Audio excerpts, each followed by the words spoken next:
হ্যাঁ, ভারত ভারত বিরোধী কূটনীতির চাল ইউনিসেফ নয়াদিল্লি থেকে ভিসা সেন্টার সরানোর আর্জি, পাশাপাশি কালকে যে নয়াদিল্লি থেকে ইউ যে ভিসা সেন্টার সেটা সরানোর ওখান থেকে আর্জি জানিয়েছে। পাশাপাশি কালকে যে বৈঠকের পর ওখানকার এক ছাত্র নেতা দাবি করছে ভারত জঙ্গিকে আশ্রয় দিচ্ছে।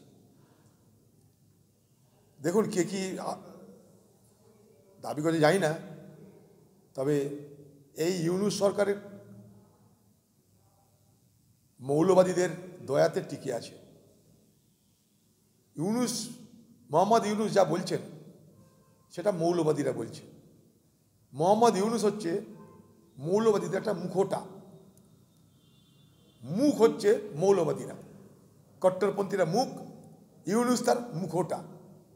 অতএব ইউনূস কি বলছে সেটা ইউনূসের কথা না, সেটা বাংলার মৌলবাদী শক্তির কথা, যারা বাংলাদেশে নির্বাচন চাইছে না, যারা বাংলাদেশে দাঙ্গা চাইছে, যারা বাংলাদেশকে অস্থির করতে চাইছে, তাদের নিজেদের এজেন্ডাকে চরিতার্থ করার জন্য।